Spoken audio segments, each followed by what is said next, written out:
Joining me now, Don Calloway, Democratic strategist and founder of the National Voter Protection Action Fund, and Susan Del Percio, Republican strategist and MSNBC political analyst.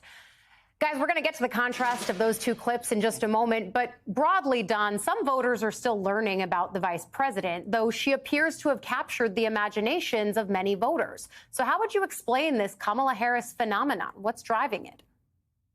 What's driving it is that there was independent Black-owned electoral infrastructure prepared to engage on day one. Obviously, it was engaging when Joe Biden was the nominee, but it is energized in a certain way that is far more galvanizing when Kamala Harris became the nominee, because ultimately we're talking to Black folks, the Divine Nine fraternities and sororities, churches, women's group, all type of different interests are ready to go and engage. And frankly, not just Black folks, but Democratic interests across the board have been invigorated. But the point is that there was this independent infrastructure external to the Democratic National Committee that was ready to engage and was super invigorated. So all of that is part of what's behind this. But also, I mean, just the end of the day, she is a dynamic candidate. It's something to be excited about. We were doing something of a death march, being very, very there was some trepidation around whether or not Joe Biden could make it after the first debate. And all of that's out the window. It's a completely different race now. And I frankly think that the 90-day sprint is better for Vice President Harris, because you can keep people's attention for about 90 days. That's about where you can keep people's engagement and enthusiasm through the end. Don, I want to ask about something that you brought up there, because you talk about the infrastructure of Black voters. And of course, after 2020, we all saw the power of that behind President Biden when he was then candidate Biden. There were questions about if that would so seamlessly follow Harris. But then you see things like Black women on Zoom, Black men on Zoom, and the dollars that those fundraisers generated. I mean, was that fear misplaced, Don?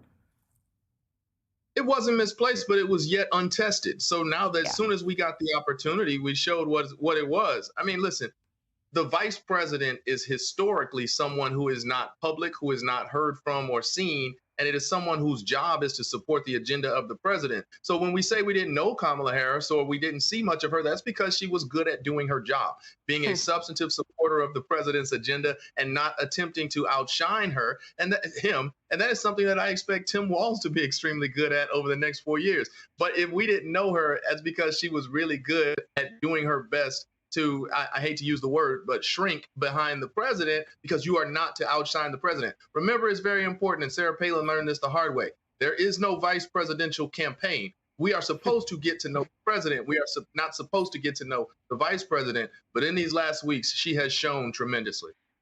You're exactly right. I wrote about that in my book, this idea of people who were somehow disappointed in the role that she wasn't playing the first few years of the administration. Some of them felt that that was unfair and misplaced, that because she was historic didn't mean that she should just not do the job of vice president, which is to be a quiet bolsterer to the president.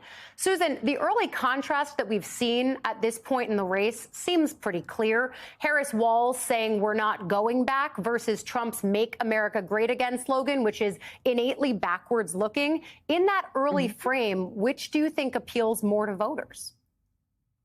Well, to Donald Trump's base voters, it doesn't matter whatever he says, but Make America Great, it works with them. It has for the last 8 years.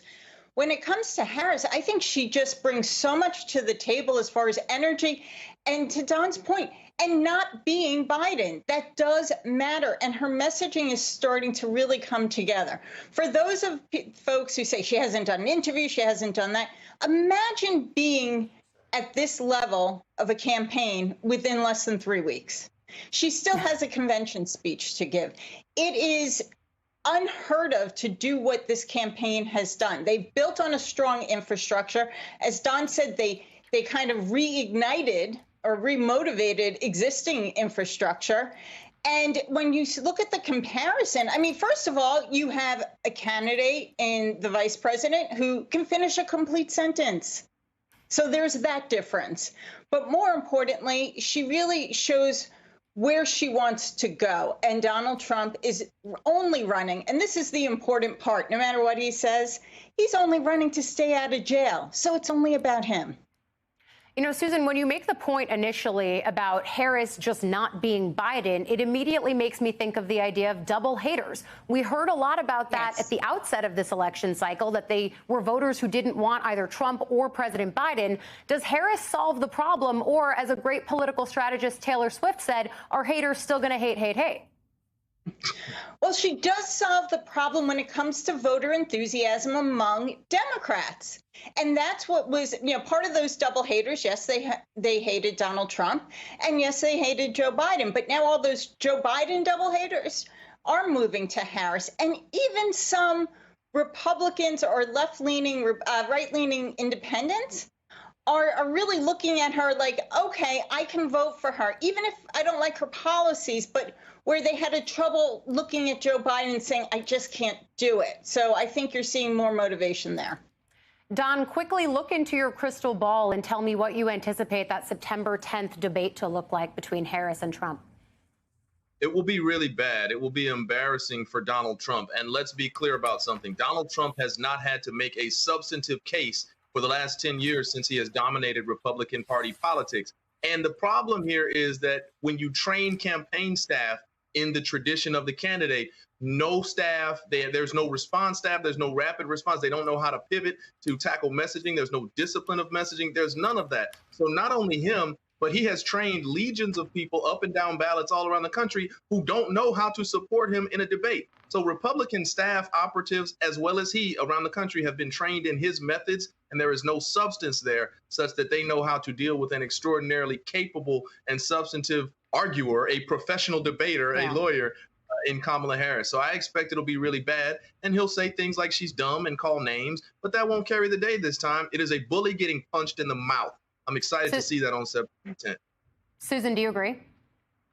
I do agree. And, a debate is not a riff session, as Donald Trump is used to commanding. So he's going to have to answer questions in a certain time. And I don't think she will let him get away with anything. And Don is right. It's going to be just a punch in the nose that he probably should have gotten in 2017, but he will be a little bloodied as a result. Don Calloway, Susan Del Percio, two of my favorites. Thanks for spending Sunday with us.